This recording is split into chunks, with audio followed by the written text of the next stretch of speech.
يا ذا المن والتول حرم شيبتي على النار.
أعوذ بالله من الشيطان اللعين الرجيم. بسم الله الرحمن الرحيم. ياسين والقرآن الحكيم إنك لمن المرسلين على صراط مستقيم. تنزيل العزيز الرحيم لتنذر قوما ما أنذر آباؤهم فهم غافلون. لقد حق القول على أكثرهم فهم لا يؤمنون. إنا جعلنا في أعناقهم أغلالا فهي إلى الأذقان فهم مقمحون. وجعلنا من بين أيديهم سدا ومن خلفهم سدا فأغشيناهم فهم لا يبصرون. وسواء عليهم أنذرتهم أم لم تنذرهم لا يؤمنون.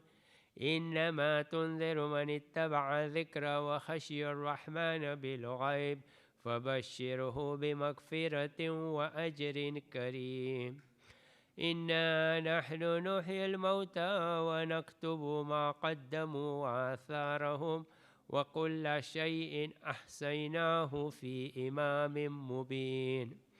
واضرب لهم مثلا أصحاب القرية إذ جاءها المرسلون إذ أرسلنا إليهم اثنين فكذبوهما فعززنا بثالث فقالوا إنا إليكم مرسلون. قالوا ما أنتم إلا بشر مثلنا وما أنزل الرحمن من شيء إن أنتم إلا تكذبون. قالوا ربنا يعلم إنا إليكم لمرسلون وما علينا إلا البلاغ المبين.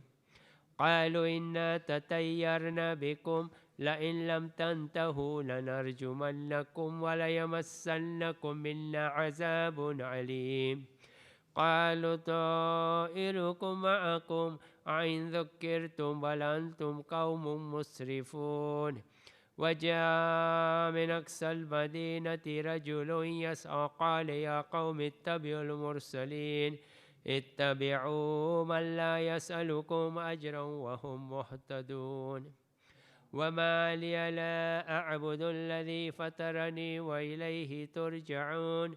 أتخذ من دونه آلهة إن يردني الرحمن بضر لا تغني عني شفاعتهم شيئا ولا ينقذون. إني إذا لفي ضلال مبين. إني آمنت بربكم فاسمعون. قيل ادخل الجنة قال يا ليت قومي يعلمون بما غفر لي ربي وجعلني من المكرمين. وما أنزلنا على قومه من بعده من جند من السماء وما كنا منزلين. إن كانت إلا صيحة واحدة فإذا هم خامدون. يا حسرة على العباد ما يأتيهم من رسول إلا كانوا به يستهزئون. ألم يروا كما أهلكنا قبلهم من القرون أنهم إليهم لا يرجعون. وإن كل لما جميع لدينا محضرون. وآية لهم الأرض الميتة أحييناها وأخرجنا منها حبا فمنه يأكلون.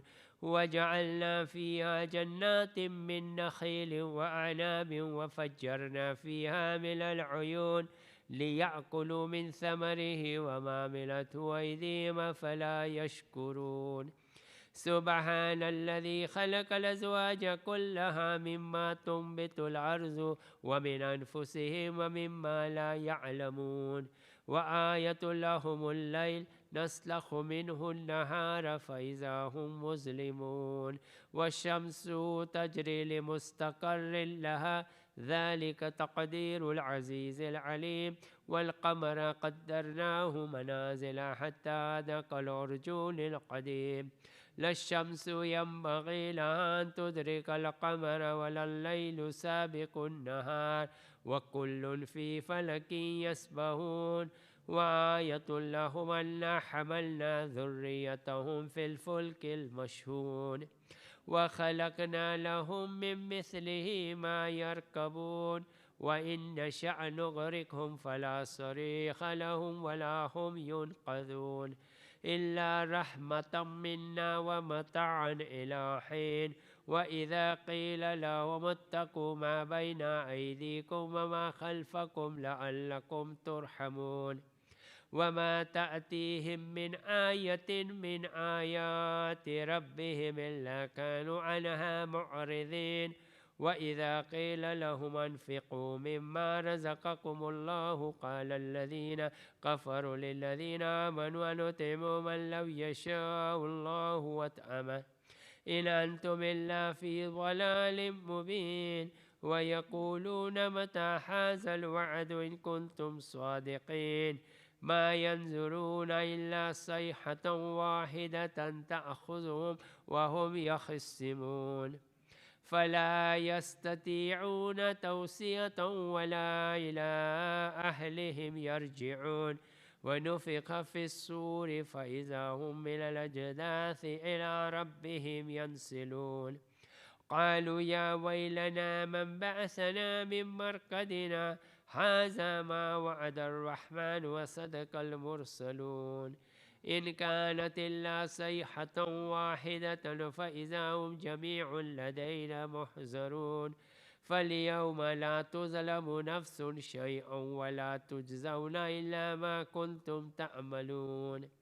إن أصحاب الجنة اليوم في شغل فاكهون هم وأزواجهم في ظلال على الأرائك متكئون لهم فيها فاكهة ولهم ما يدعون سلام قولا من رب رحيم وامتازوا اليوم أيها المجرمون ألم أحد إليكم يا بني آدم ألا تعبدوا الشيطان إنه لكم عدو مبين وأن اعبدوني هذا صراط مستقيم ولقد أضل منكم جبلا كثيرا أفلم تكونوا تعقلون هذه جهنم التي كنتم توعدون اصلوها اليوم بما كنتم تكفرون اليوم نختم على أفواههم وتكلمنا أيديهم وتشهد أرجلهم بما كانوا يكسبون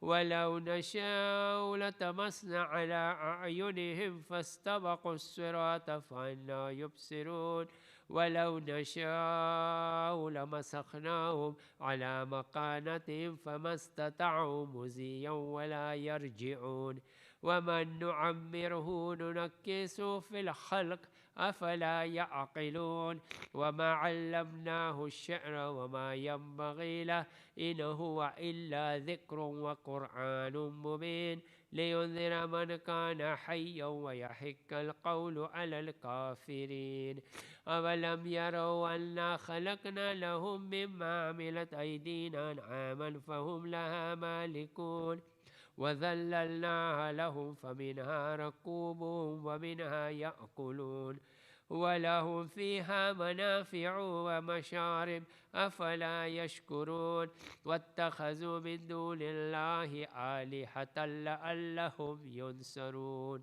لا يستطيعون نصرهم وهم لهم جند محضرون فلا يحزنك قولهم إنا نعلم ما يسرون وما يعلنون أولم ير الإنسان أنا خلقناه من نطفة فإذا هو خصيم مبين وضرب لنا مثلا ونسي خلقه قال من يحيي العظام وهي رميم قل يحييها الذي أنشأها أول مرة وهو بكل خلق عليم الذي جعل لكم من الشجر الأخضر نارا فإذا أنتم منه توقدون أوليس الذي خلق السماوات والأرض بقادر على أن يخلق مثلهم بلى وهو الخلاق العليم إنما أمره إذا أراد شيئا أن يقول له كن فيكون فسبحان الذي بيده ملكوت كل شيء وإليه ترجعون صدق الله العلي العظيم صل على محمد وآل محمد الفاتحة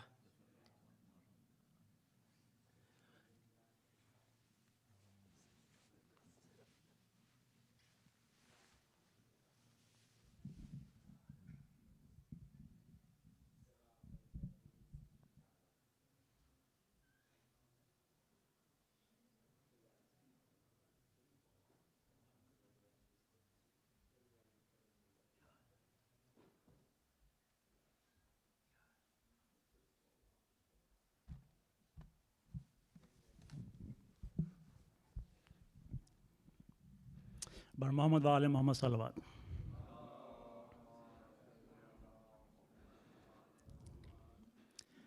कैद में जब भी सुना लफ्ज़ रिदा ज़ैनब ने, कैद में जब भी सुना लफ्ज़ रिदा ज़ैनब ने,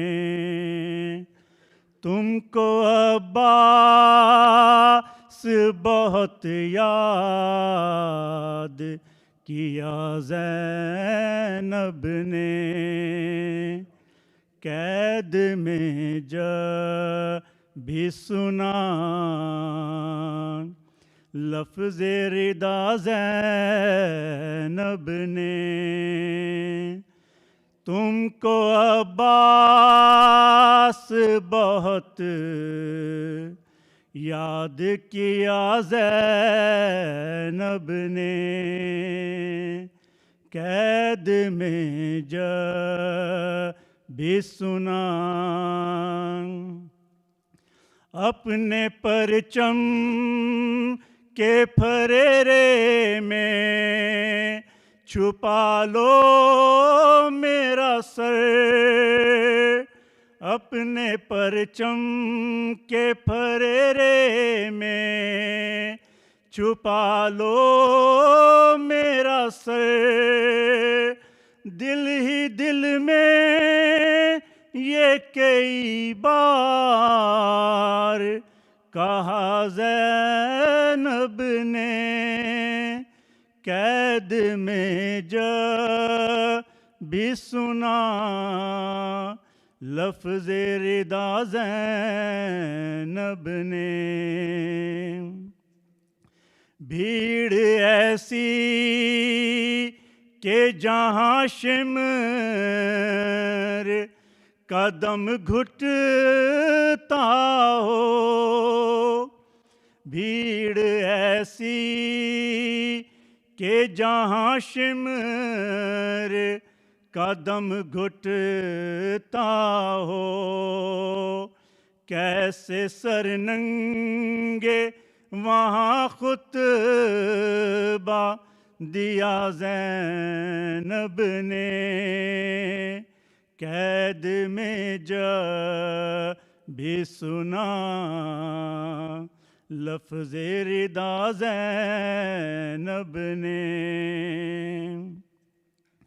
ہائے عباس کہا دیر تلک روتی رہی، ہائے عباس کہا دیر تلک روتی رہی، بے ردا دشت میں جب پانی پیا زینب نے، قید میں جب بھی سنا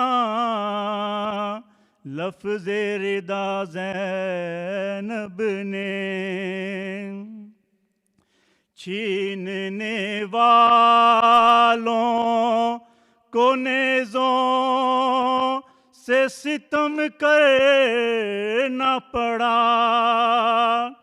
چھیننے والوں کو نیزوں سے ستم کرنا پڑا، اتنی مضبوطی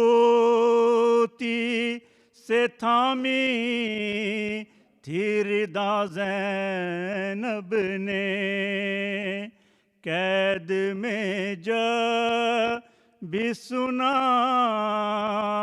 لفظ ردا زینب نے، عمر اکبر کی بڑھے سوچ کے اپنے بیٹے، عمر اکبر کی بڑھے سوچ کے اپنے بیٹے، کر دیے بھائی کے بیٹے پہ فدا زینب نے، قید میں جب بھی سنا لفظ ردا زینب نے، اس کے زخموں میں کئی بار ہوئے زخم نئے، اس کے زخموں میں کئی بار ہوئے زخم نئے، پر نہیں چھوڑا کبھی فرش عزا زینب نے، قید میں جا بھی سنا لفظ ردا زینب نے. بر محمد و آل محمد صلی اللہ علیہ وسلم.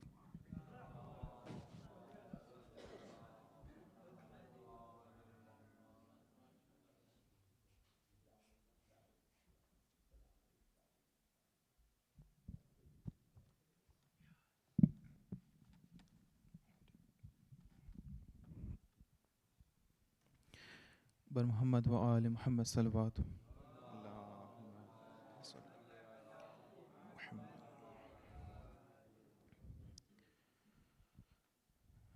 آج بھی زینب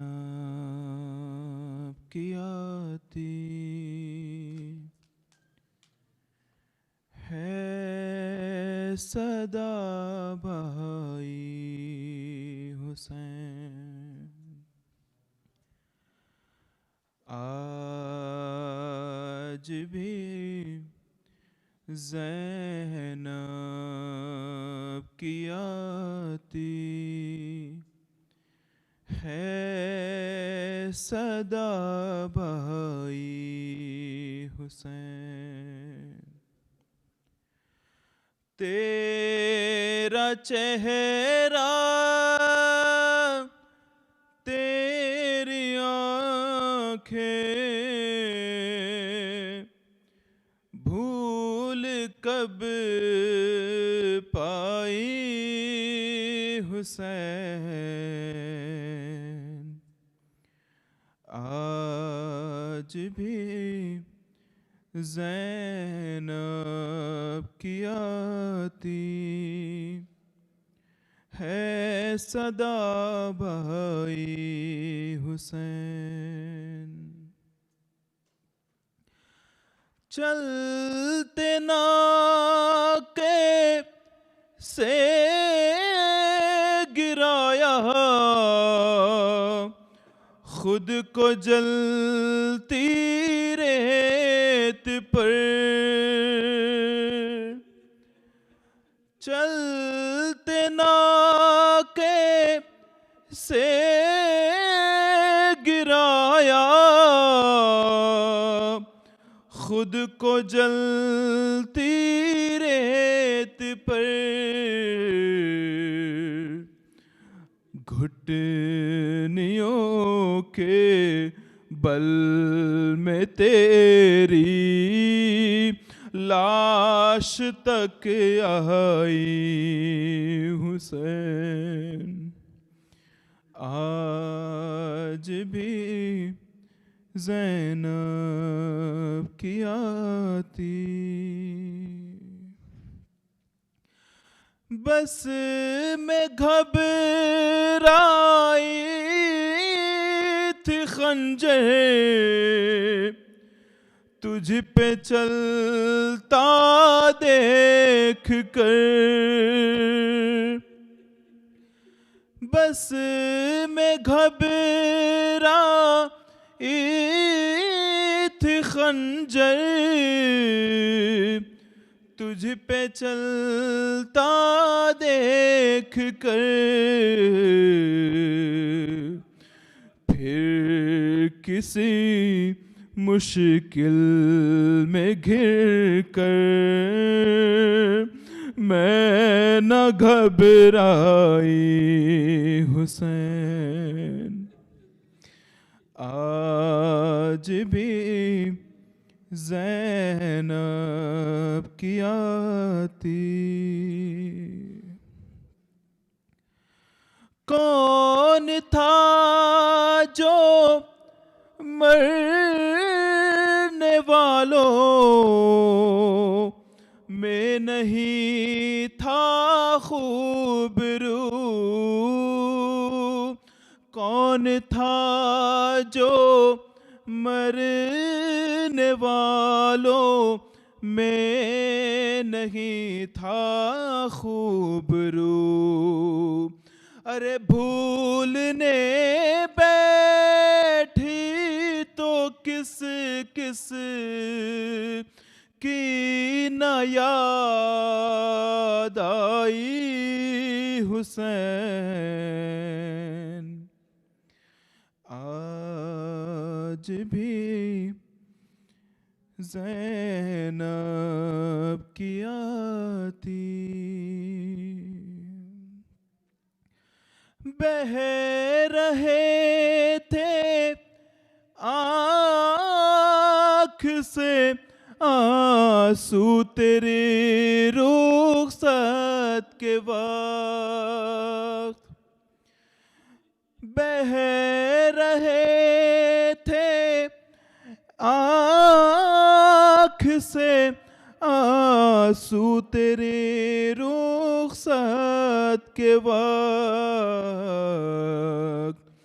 پھر کوئی آنسو نہ ٹپکا، آنکھ پتھرائی حسین، آج بھی زینب کی آتی، دور افتاد سفر سے لوٹ کر میں نے نوید، دور افتاد سفر سے لوٹ کر میں نے نوید، ٹھنڈا پانی جب پیا بس تیری یاد آئی حسین، ٹھنڈا پانی جب پیا تب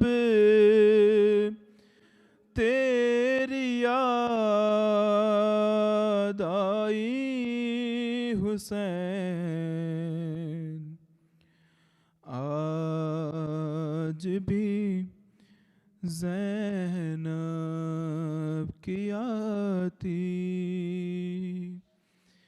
ہے صدا بھائی حسین، بر محمد و آل محمد صلوات۔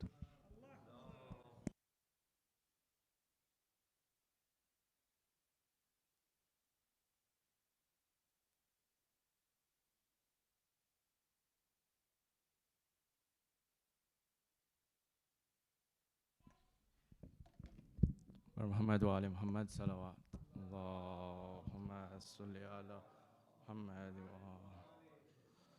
I would now like to invite Sayyid Hassan Mustafa Rizvi, part of the medical team, to do a short presentation. Bar Muhammad wa ali Muhammad salawat.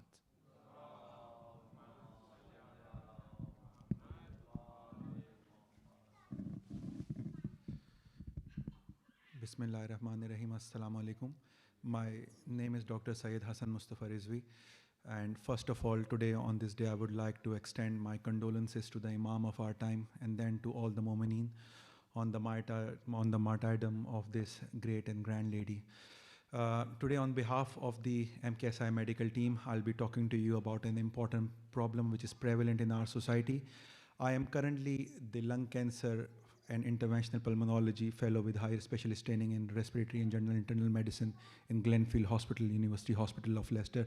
So this is an area of special interest to me. We need to understand that smoking is a massive problem, and unfortunately it is the largest, biggest preventable cause of death and disability in the UK. Every year it is causing about 75,000 deaths in the UK. And since 2020, it has caused about 1 million deaths. It is massive. And aside from the financial implication, it is also affecting the health of our family members. Probably you'll be surprised to know that smoking and smoking related damages causes 5,000 hospital admissions for children who have been affected due to their parents or their carers smoking. So we need to really understand that it does not only affect us, but those around us. As far as its effects are concerned, we already know it causes cancer. I'm not going to go into that, but it causes 50 other medical conditions, which we are not really thinking about, such as stroke, such as kidney issues, such as pancreatic issues, jaw problems, and the list goes on and on and on. Now, when we have established that, the first question I face very commonly is, I've been smoking for decades now. I've already damaged what was there. So what's the point in me quitting now? So my answer to them is that it is never too late to quit. It is better you quit now than later, because as soon as you quit smoking, you see the benefits almost straight away. In the first 20 minutes, you will see that your blood pressure sort of starts to get better. In the first 48 hours, the heart rate gets normalized, sort of. And then this is the same amount of time where you see your lungs getting rid of carbon monoxide and the harmful gases. And after that, in the first 3 to 9 months after quitting, you will note that your lung function jumps by 10%, which is really massive. And in a year's time, your risk of having a heart attack basically halves as compared to someone who's still smoking. And statistics show that smoker lives 10 years less than non-smokers, basically. Now, when we've established how bad it is, we need to understand how to quit it in the next couple of minutes. So we need to understand it's an addiction, and for addiction, we need help. We can't just say we're not going to smoke, and some people can probably do it, but not for most of the people. By addiction, it means that we have to be sympathetic towards who are smoking and basically help them to quit smoking by peer support, by family support, and those sort of things. Can we change the next slide, please? The good news is that we've got lots of help available. Not only free counseling is available, but we've also got lots of help from the NHS. If you can change the slide, please. We've got free behavioral support. We've got nicotine replacement therapies, including e-cigarettes, which I will talk about 30 seconds. And then we've got a couple of magical drugs who can sort of simulate the nicotine effect on your brain and basically trick into thinking that you are probably still smoking, but you're not actually. Data shows that if you can quit for 28 days, just 28 days, you are 5 times more likely to quit in your lifetime. Data also shows that it takes people more than 1 attempt to quit. And in some cases, it can take up to 30 attempts to quit. So don't be ashamed if you are not successful in your first attempt, second attempt, because you're not the first one. And we've seen people quitting after dozens of attempts, so that's not too bad. Can we change the slide, please? Now, if you are ready to accept that this is a problem, you can have the support available. We'll try to probably circulate some messages from Communite as well, but you can basically text the word ready to 66777, or you can call 0345 6666, or you can visit www.quitready.co.uk. In the last 30 seconds, let's talk about vaping. This is a hot area of interest. So the rule of the thumb is, if you are smoking, use it as a bridge to quit smoking. And if you don't smoke, don't vape. Because obviously, vaping also has nicotine addictive powers and has got still side effects from nicotine, although the side effects have proven to be much less than smoking. But we need to remember and take it with a pinch of salt that behind smoking, we've got 70 years of data. And with vaping, we've got only 16 years of data. So let's not promote it as a healthy activity, but as a bridge to quit.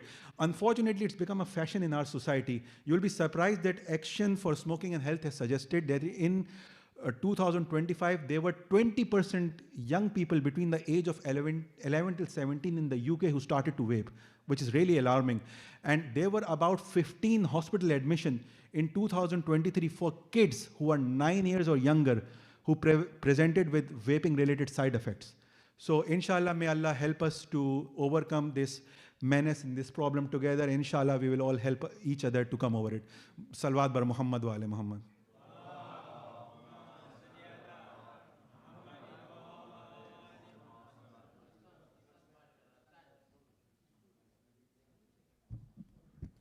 Muhammad wa ali Muhammad salawat. Allahumma salli. Thank you for that presentation. And just to reiterate, we have the medical team part of the Jamaat now. So if you have any issues, any questions, you can approach any of them for any related issues, so not just smoking or anything like that. If you have, then you can contact them.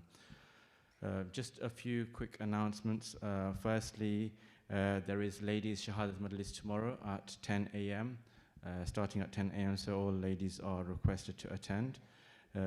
And this Sunday, we have the Sufra of our sixth Imam Jafar Sadiq alayhi salam. Allahumma salli ala Muhammad. This is starting at 5:28 with Namaz al-Maghribain, followed by the program, and ending with Sufra Niyaz. Ladies' Sufra program will start at 3:15, so before Namaz al-Maghribain. We've had...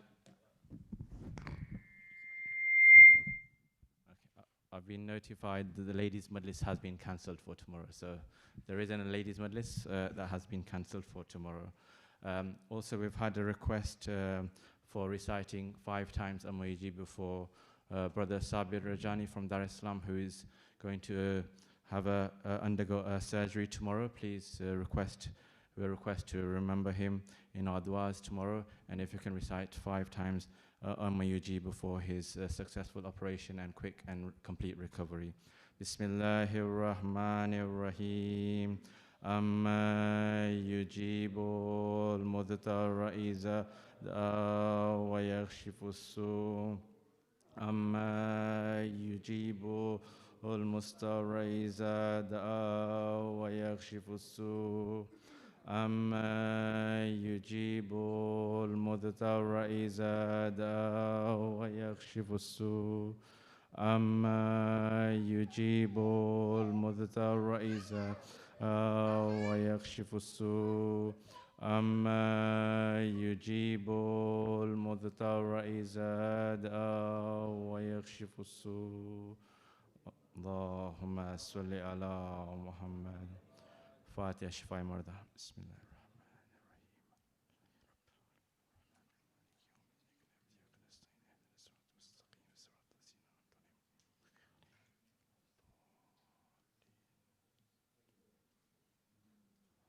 And if we can have today's majlis sponsors, next slide please.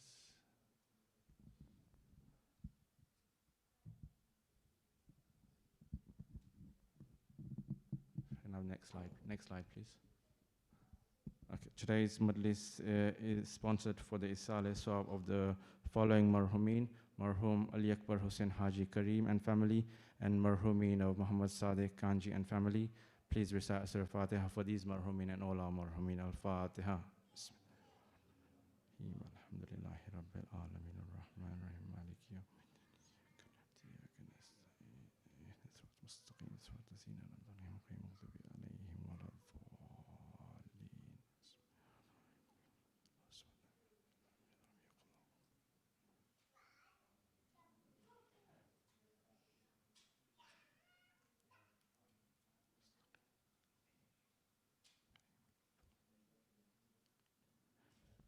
Just a couple of minutes, 1 or 2 minutes, we're just waiting for Shaykh. He was with the Little Angels doing a session with them from the ages of 10 to 15, a session with them on the Shahadat of Bibi Zaynab. So just he'll just be coming through soon.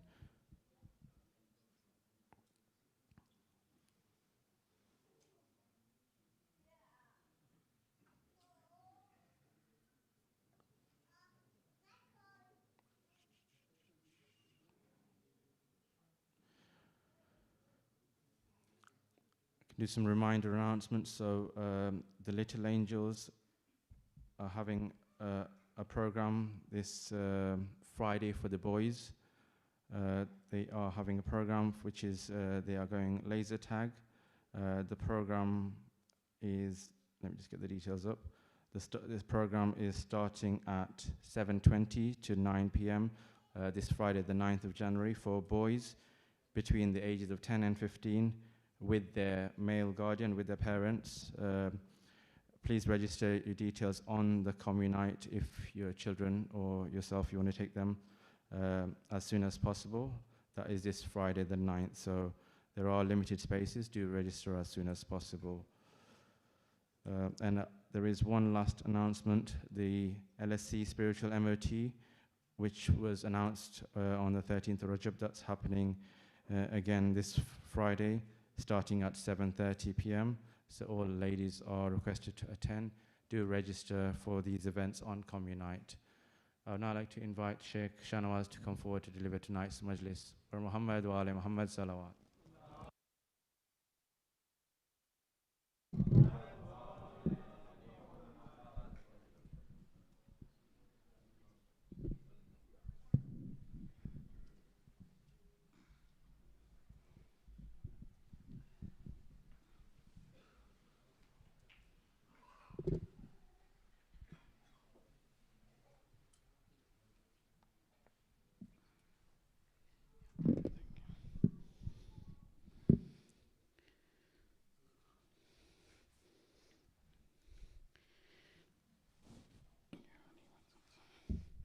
الفاتحة.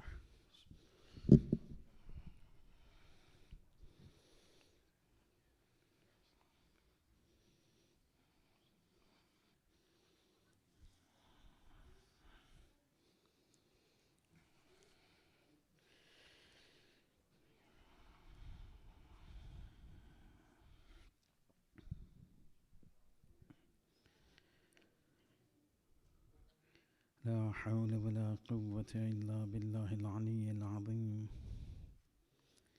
حسبنا الله ونعم الوكيل، نعم المولى ونعم النصير. أعوذ بالله من الشيطان الرجيم. بسم الله الرحمن الرحيم. الحمد لله رب العالمين، بارئ الخلائق أجمعين، ثم الصلاة والسلام والتحية والإكرام على رسول رب العالمين أبي القاسم محمد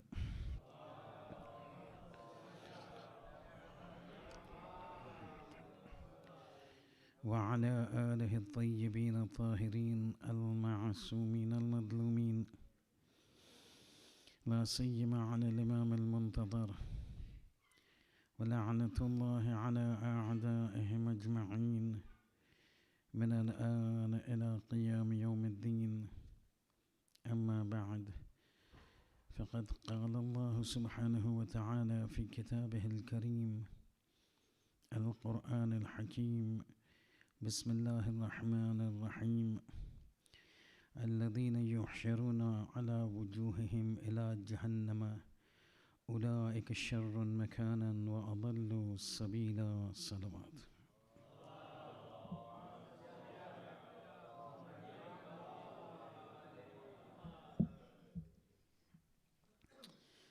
Allow me to offer my sincere condolences and tasliya to all of you on the occasion of the Shahadat of Bibi Zaynab salamullahi alayha.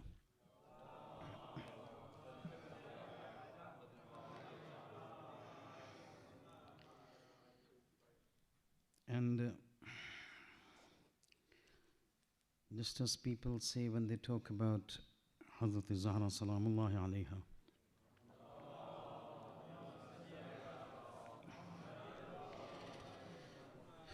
وَمَا أَدْرَاكَ مَنْ فَاطِمَةٌ, the same thing goes for that lady who is referred to as Thaniya Zahra. وَمَا أَدْرَاكَ مَنْ Zaynab.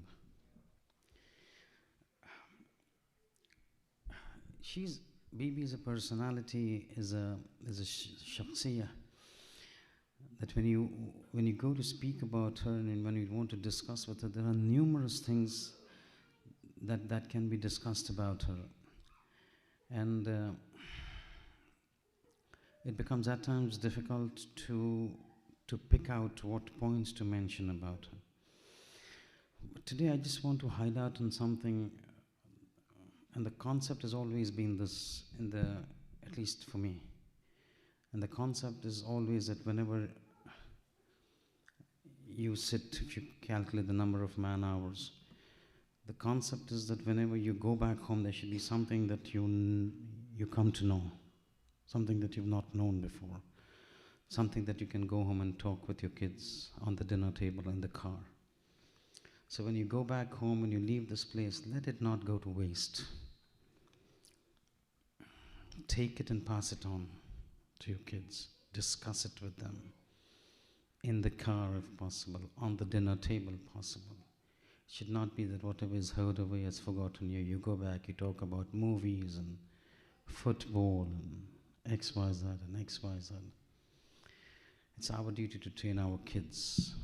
And it's not about just my lectures. That should be the concept for every majlis. After the majlis, there has to be a post-mortem. There has to be a review, a summary. Something of that sort with the kids at home, in the car, wherever you get time. And that is what is our responsibility. We are supposed to do that. If we don't train our children to go forward, how will they understand? And specifically when it comes to a lady like Hazrat Zaynab salamullahi alayha. And you will see tonight when we have a talk, as we continue. We just started now. So before I start, In the Shiite faith, there's something that is extremely important that is specific to us. There's no other sect that believes in this concept. But this concept is so logically correct that without this, anything else becomes batil. And that is the concept of ismat, infallibility, ma'asumiyat. Our belief is that our leaders, or any of the leaders who's supposed to be our leader, one of the fundamental characteristic and trait should be a ma'asum. This is not there in anybody, in any other fiqh, any other sect or firqa. This is specific to the Shiite faith. But not having this is the short sign that that firqa is batil. Not having ismat as one of the fundamental characteristics for the leaders becomes one of the first reasons why that firqa is batil. So you take up XYZ firqa who claim to be Shias because they go up to the 6th Imam and then separate out. You look at their leaders, how they're living their life and leading their lives. Now why ismat becomes important? Ismat means protection, to be protected. Masoom is somebody who's protected. Protected from all sorts of evil, all sorts of sins, all sorts of lapses, all sorts of mistakes, all sorts of inadvertencies. Nothing incorrect comes out of them. And it is important for a leader to be that way. It is important for a leader to be that way, that he's never misguided by the shaitan. He never makes a mistake. He never forgets. He never commits a sin. He never commits a gunah kabira, gunah sagira. The Ahlat, the son of the belief that Holy Prophet is masoom only in tabligh. That means when he's doing tabligh, he's masoom. He will not make a mistake. He will not commit sin. But other than that, in normal work and worldly affairs, he can make a mistake. That means he can lie. He can look at Naam Haram. We can use foul languages. And you keep escalating it. What they say is that he only doesn't repeat it often. You can go to the very extreme, as you keep going higher on the character, on this ladder. Let's say he can do it. So start off with lies. Start off with swear words. Start off with hitting somebody. Starting at looking at Naam Haram. Start looking at what happened with Hazrat Yusuf alayhi salam. Go to what happened with Habil and Qabil. All of this can be done. But he doesn't do it. He's not Musar. He doesn't repeat it. We said no. Even once is a problem. And forget about those higher killing and Hazrat Yusuf and looking at a Naam Haram and fulan. Those are big things. Something as simple as a lying. If it was proved that our Holy Prophet or one of the leaders of our faith, the Imams that we call them, once, if they lied, it was proven in history that in the entire life, na'udhu billah, Amir al-Mu'minin lied once. Yeah, the Prophet lied once. The whole edifice of Islam collapses. यानी तारीख में कि एक मर्तबा रसूल खुदा ने झूठ बोला, नाउज़ु बिल्लाह. पूरा इस्लाम का जो दारोमदार उसकी जो असास है ना वो गिर जाएगी. You know why? You said once, the tradition says, the historical report says, once the Prophet lied. Now, as soon as you pick up any mas'ala of Islam, the question mark will come on it. The Prophet saying, pray namaz. Was this the issue that he lied about? शायद यही हो सकता है. तो शायद अगर तो इस पर झूठ बोला तो फिर नमाज वाजिब नहीं. रोज़े पर आइए. Come to the fasting. शायद इस पे was that one incident when he lied, when he gave a wrong ruling that fasting is wajib. Hajj same, zakat same, amr bil maruf same, nahy anil munkar same. The whole Islam you get a question mark with only one incident of lie being proved in the Holy Prophet's lifetime. The whole Islam collapses because everything you pick up, the question mark would come. ऐसा तो नहीं कि ये जगह पर ये मसले पर जो है रसूल खुदा ने झूठ बोला. You will begin to doubt question mark and put question mark on everything, and that is why it is said our imams, our masumin, our leaders have to be masoom. You cannot make a mistake. You cannot have a leader sitting on the khilafat of the Holy Prophet and say, I am the Khalifa of the Holy Prophet after the Prophet goes, but inna li shaytanan ya'tarini. I have a shaitan who at times deceives me. You know who I'm talking about? Khalifa Awwal has said this on the member in their book. So there's no this thing. We're not criticizing or saying anything. It is from their books. Inna li shaitan, I have a shaitan that sometimes deceives me. If I tell you something wrong, don't follow me. If I tell you something right, fattabi'uni, follow me. We don't want this kind of a leader. We want a leader who says, if a shaitan was there with me, that shaitan converted to Islam on my hands. People come and ask, Yabna Rasulullah, Ya Rasulullah, Ya Amir al-Mu'minin, aapne kaha ki har insan ke saath shaitan hota hai. Do you have a shaitan with you? Did you have a shaitan? Yes, yes. But does it trouble you? He says, not trouble. He accepted Islam at my hands. वो जाके interview सुन लीजिए, there's an interview between the Holy Prophet and Iblis. And then the Prophet asks him, do you know Ali? He says, how do I not know Ali? He says, do you go to deceive him? You've told me all. And he talks about all the deceptions that he uses to deceive the people. He says, all these things that you mentioned, you know this man? He says, Ali, I know him very well. He जाके पढ़ लीजिएगा, किताबों में है ये. He says, you know Ali? He says, yeah, I know him very well. Do you also go to deceive him? He says, leave him away from me. उसकी बात नहीं करिए आप. उसको तो मैं छोड़ ही दिया हूँ. I can't touch him. वो मेरे काबे में आने, मुझे जो है मुसलमान बना देगा. This is the leader that we want. We don't want a leader who says, I make a mistake. If I make a mistake, don't follow me. If I don't make a mistake, follow me. What kind of a leader is that? That's not what our fundamental faith is ismat, masoom. Now, there are certain individuals who've been technically classified as masoom. But there are certain individuals who are not masoom technically. But they are nowhere inferior to a masoom in terms of their actions.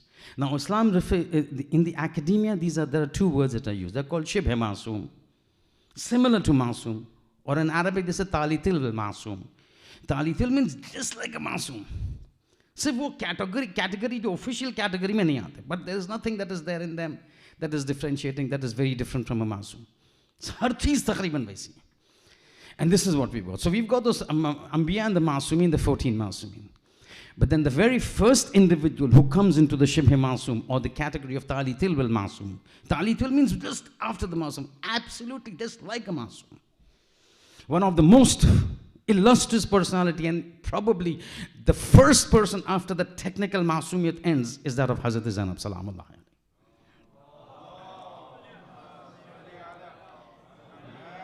And this is not something that we've brought it out. This is from the time of the Qudama.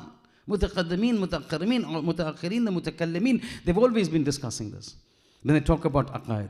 Shaykh Mufid has talked about it in olden times. Shahid Uthani has talked about it in mid times, recent times. Ayatollah, all the Maraji have been talking about it. Ayatollah Nuri Hamadani talks about it. Ayatollah Misbah Yazdi talks about it whenever they talk about Kalam. So there is that category that is officially a Masoom. Second category, they are not technically a Masoom, but they are also Masoom. And the word that is used is for those 14 Masoomin, it's wajib for them to be a Masoom. Primarily for the reason I mentioned. If one instance of mistake is there, the whole edifice collapses. The whole edifice collapses. So they have to be Masoom. It's wajib in our belief for them to be Masoom. The second lot that are Talitil ve Masoom, just following a Masoom, just like a Masoom, Shibhe Masoom, similar to a Masoom, like a Masoom, that is Iktisabi. It is their own work that leads him to that. Put this in point. We are building up small little building blocks. Park this building block, we'll move forward and then we'll join them together, and by the end you will see a good edifice, inshallah. We currently have a science and medicine which is called genetics. And this theory of genes. It's not a very old Qadim science or discovery in the non-Islamic world. The first time the concept of a gene even came was in 1860s. 1860, in 2026. 1860s. Whereas that was the first time a scientist brought out that the inheritance, the traits of a grandfather or a grandparents or a ancestors then move into individuals in his lineage by means of small units. At that time, the word gene was not used. It just was proven that there are small units that transfer the traits of ancestors into the progeny. It was only in 1902 that there was a Danish botanist and physicist and scientist and similar names who first coined the name gene and genes for these little entities that transfer the traits of an ancestor into the kids. So not very long back. 1902 is 124 years ago. But 1200 years ago, the Prophet already had mentioned it. You understand that the traits of individuals get transferred within the bodies of children and the lineage that comes. Whereabouts, there was an incident that took place. And based on that incident, we've got this tradition. In Medina, husband and wife, they delivered a child that was a black child. The husband is now very worried. He says, I'm not white, I'm fair-skinned, not white, fair-skinned. I'm fair-skinned, my wife is fair-skinned, ye bachcha kala kaisa hai? He had a doubt. Anybody will have a doubt, ye kya ho raha hai, kuch gadbad ho gayi kya? So he goes to the Prophet with the child. He says, Ya Rasulullah, waladat zawjati hadha. My wife has delivered this child and he's black. Neither of us is black. فَأَنْكَرْتُهُ. I have rejected him. He's not my child. I don't think he's my child. Skin color is different. The Prophet says, do you have camels in your house? He says, yes, we've got camels. So what color are those camels? Probably he was a very wealthy person. He says, red camels. Red camels are regarded as a good breed of camels. He says, in those red breed of camels, do you also have camels that are grey in color? Awraq? He says, yes. There are one or two. It says, from red camels, how do you get grey camels? So he says, la'alla, possibly in their... Now, the word that is used in Arabic in those times, which we refer to as genes, is irq, ayn, re, and qaf, with the two dots. It says, لَعَلَّهُ نَزَعَهُ إِرْقَهُ لَهُ. Probably it is that small little entities that are transferred from camels that got transferred into this child, and this child became a grey camel despite the camels being red. He says, فَإِذَا كَانَ ذَلِكَ. If that is how it is, لَعَلَّهُ هَذَا. If that is how it can be for the camels, it is also possible that your forefathers or your wife's forefathers, somebody must be a black as a result of it, that irq has got transferred into this child and he's come out black. Hope that person was a Sahabi, he believed, he accepted it, there could be somebody, I accept this as my child, story finishes. Point is not that, the point is that what we say right now in 1860s and 1902 was 1200 years earlier told by the Holy Prophet that this is a sequence that takes place in the human body. Correct? Having understood this, that genes transfer the traits of ancestors into the progeny and into the lineage, we come to Hazrat Zaynab salamullah. In the development, in the creation, the formation of Hazrat Zaynab, there was people who were near directly involved, and we need to know those individuals. One. And the effect of those individuals on the development and the formation of Hazrat Zaynab salamullah. So if you have a look at individuals who were directly or near directly involved in the creation and the formation and the birth and the development of Hazrat Zaynab, we find 6 individuals. One is the grandfather, the Holy Prophet, and Bibi Khadija. Look at the individuals, look at what the Holy Prophet says about the genes being transferred, and now look at the genetics, the science of genetics that we have over here as to how the traits of grandfathers and ancestors move into the sequence. So one side of it is Amirul Mu'mineen, that is the Holy Prophet, and Bibi Khadija, that's the grandfather. On the other side, you've got Hadrat Abu Talib and Hadrat Fatima bint Asad. Salamullahi alayhim. And then directly related, absolutely directly with is Amirul Mu'mineen and Hadrat Zahra. Salamullahi alayhim. Now look at the individuals from whom the genes could get transferred into Bibi Zaynab. Then understand why she's called Zaynab Zinatun lil Ab, an ornamentation for the father.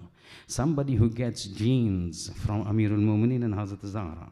Somebody who gets genes from Khadija Tahira and Rasulullah.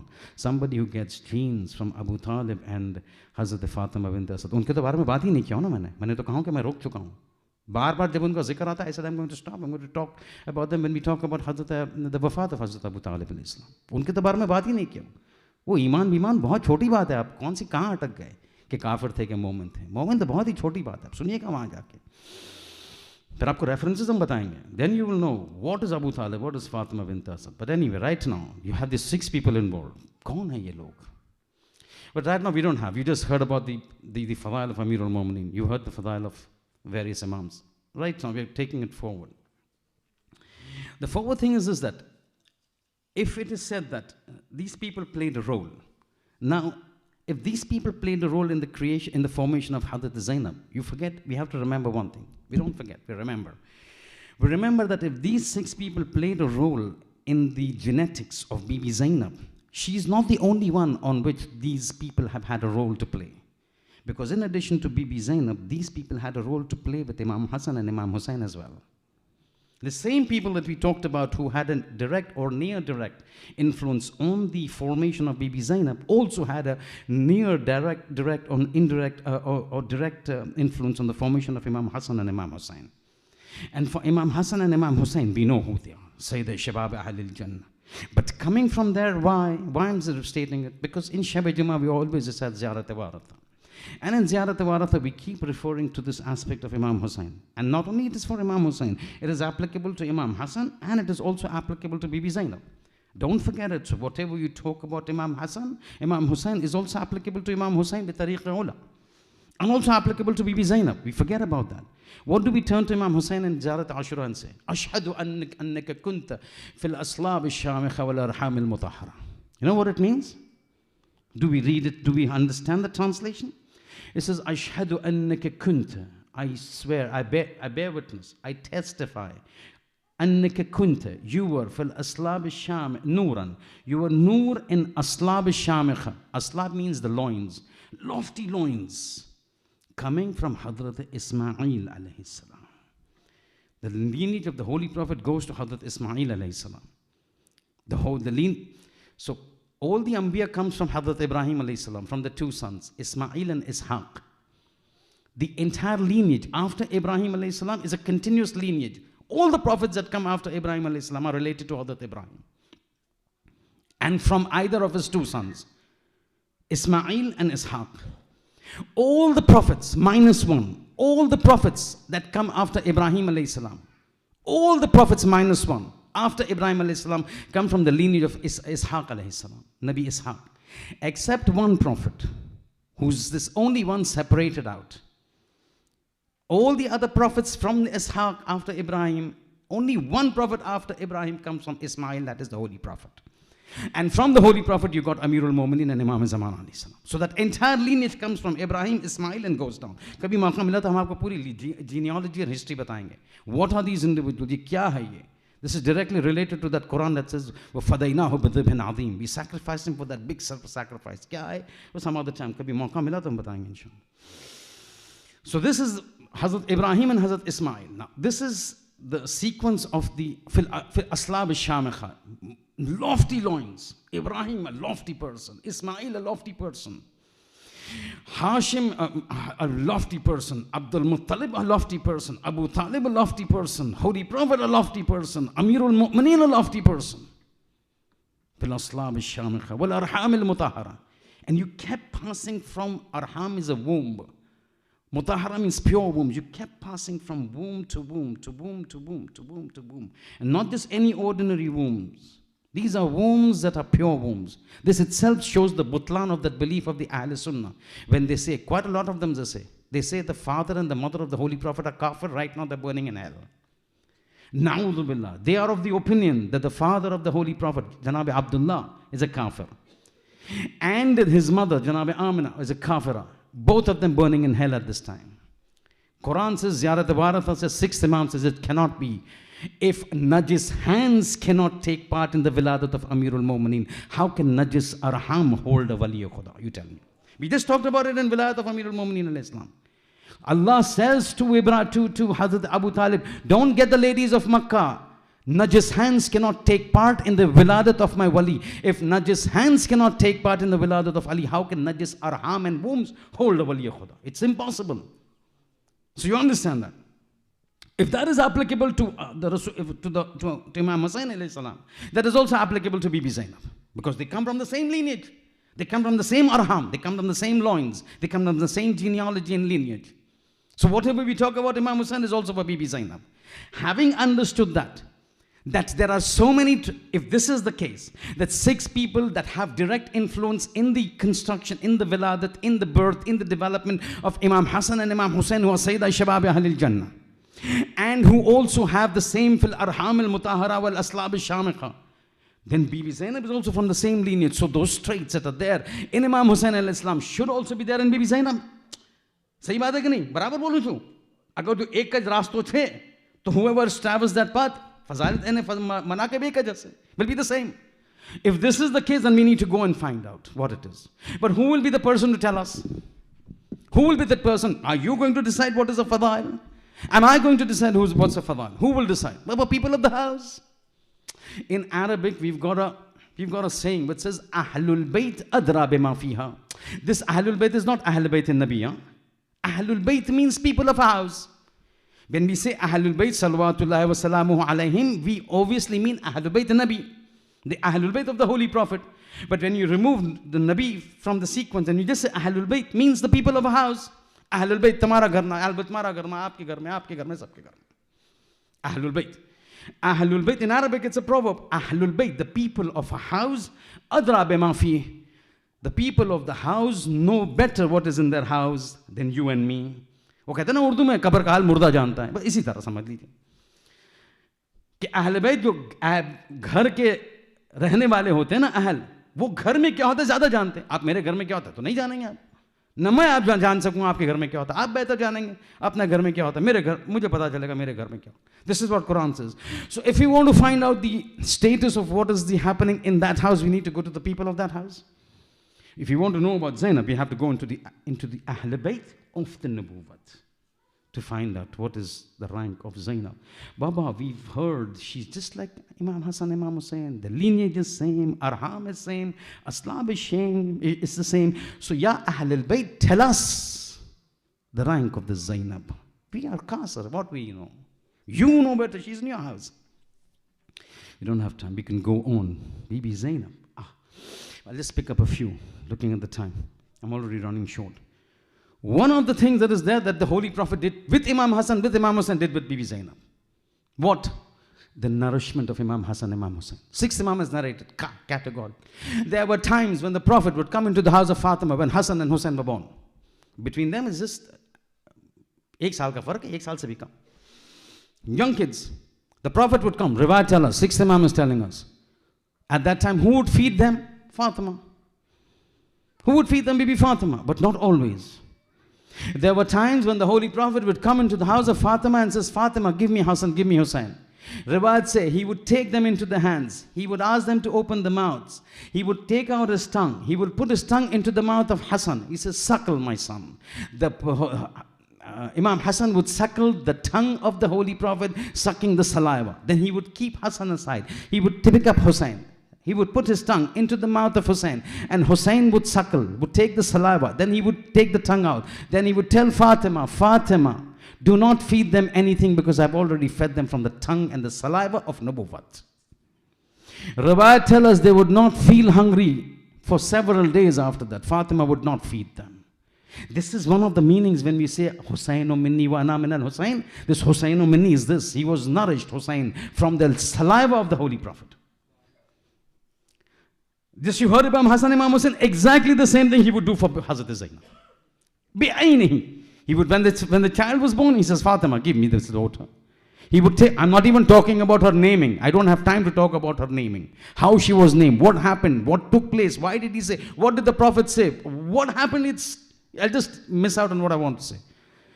But right now, just the nourishment. What happened with Imam Hassan, Imam Hussain, same thing, the Prophet picks up the girl, opens his mouth, puts his tongue into the mouth of Bibi Zaynab. Bibi Zaynab suckles it, sucks the saliva of Nubuwwat. Fatima said, Fatima, now don't feed this girl because she's taken from the saliva of Nubuwwat. You want to know about Zaynab from Ahlul Bayt? Listen, this is what is there. You want to know more? Who would know the rank of Zaynab in आपके घर में? आपकी अहलिया है, आपके बच्चे हैं, उनका मकाम जो है वो कौन बेहतर जानेंगे? आप जानेंगे कि मैं जानूं? Obviously, you will know better than me. Riwayat tell us, same thing that the Holy Prophet would do for Fatima to Zahra, Imam Hussain would do for Bibi Zaynab. About Fatima, what do we know? Whenever she would enter, the Prophet would stand up, Kama ilayha. He would stand up, go towards her, take her hands, kiss her forward, make her sit down.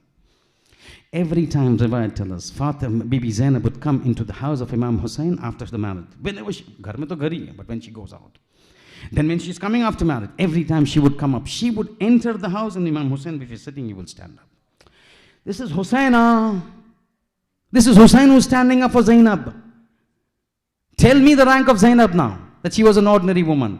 Imamat is standing for Zaynab. It's not Imam, it's an Imamat that is standing. He's a Sayyidah Shabab Ahlil Jannah standing for a lady.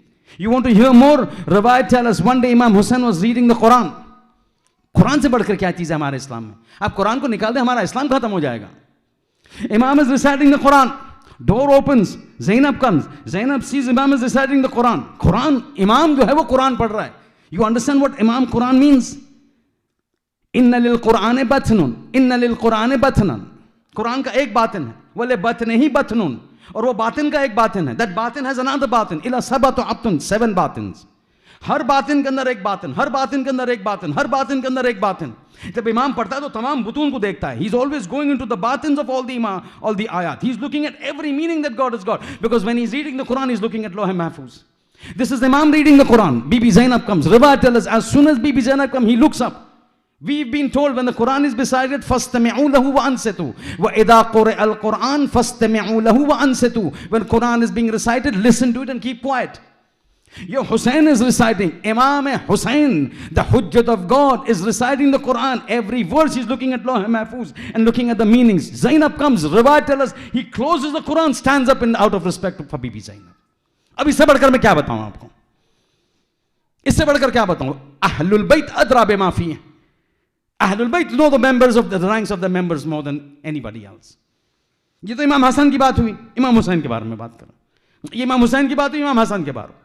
Riwayat tell us one day, it's ajab bana sometimes. That's why when people say, Wama adraka man Zaynab, it is true, huh? हम नहीं जानते ज़ैनब का मकाम. बस थोड़ा मातम कर लिया, मजलिस में आ गए, बस विलादत वफात में आ गए, शहादत में आ गए, खुश. Oh, मारफत हासिल. Imam Hassan is turning to, these all riwayat, huh? Imam Hassan is turning to Bibi Zaynab and says, Innaki haqqan min shajaratin nubuwa wa ma'adin risala. Oh Zaynab, you are surely from the shajara nubuwa, the tree of nubuwa, and from ma'adin. Ma'adin means mines. Khan कहते हैं ना उर्दू में, mines. You are from the mines of risala. Baba, these are the words of ziyarat jamia for the imams. Imam Ali al-Naqi, when he says ziyarat jamia, that is that ziyarat that can be recited in haram of any imam. Rabi comes to the 10th imam, says, Yabna Rasulullah, I want to go for ziyarat, but give me a ziyarat that in any haram that I recite, it will be applicable. He sits and he tells him, sit down. 45 minute ki ziyarat jo hai, Maula jo hai, usko dictate karte. 45 minute long ziyarat imam dictates. Ziyarat jamia, one of the encyclopedias of the asrar or imamat is written inside that. It starts off with these words, Assalamu alaikum ya ahla baytin nubuwa wa ma'adin risala. Exactly the same words that imamat is using to praise the imams, Imam Hassan is using to praise Bibi Zaynab. अब आप क्या बताएंगे और क्या बताऊंगा आपको? आप इमाम बीबी ज़ैनब को इमाम हसन इमाम हुसैन से ज़्यादा जानते हैं.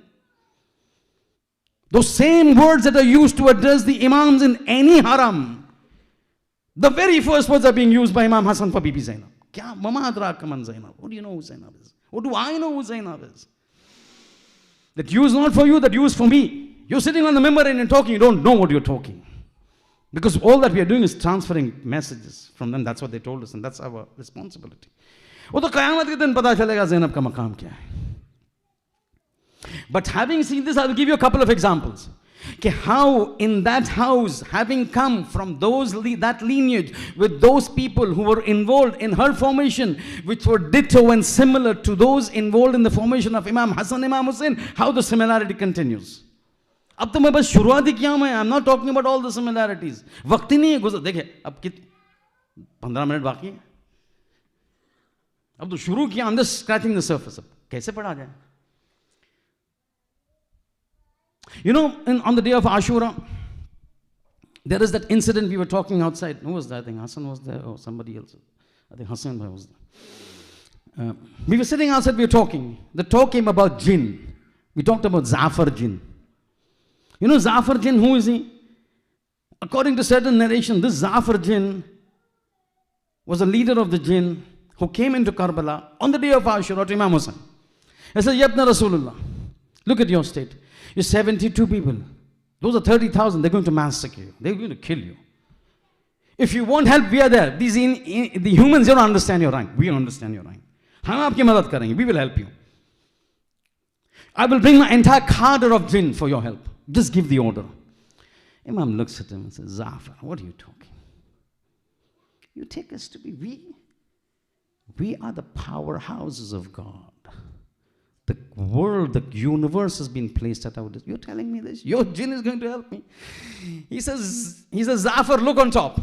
Imam Husayn points his finger to the skies and says, Zafar, look. Zafar looks over there. It's not Jafar, it's Zafar. So he looks over there. And as he looks over there, he sees the entire region. From the earth to the skies, from the east to the west, wherever his eyes could go. He saw the whole world in front of his eyes filled with angels, armed to the teeth, with swords, and every one angel on the top, nearby, each soldier of Yazid. He says, this is my army. If I give them one ishara, one indication, all the heads of these 30,000 people will be dropping in an instant. You are going to help me with your jinn. You yourself are muhtaj. It is through us that God gives you. You're coming to help me. This is my army, but I'm not supposed to use that army. Ye sun chuke aap? This is Husayn on the day of Ashura, showing his powers. Come to Sham. Ashhadu annaka kunta nuran fil aslab ash-shamikha wal arham al-mutahhara. We spoke about Husayn, we speak about Zaynab. Zaynab is entered Sham with that state that you know. Hijab, hair over, Imam Sajjad is walking, those thousands of miles, trek, everything, all those things, you know that. This is not the time for Masai. Enter into Sham. As they're going through the bazaar in Sham, all those people, you know, some of the people making fun, some of them troubling, some of them troubling.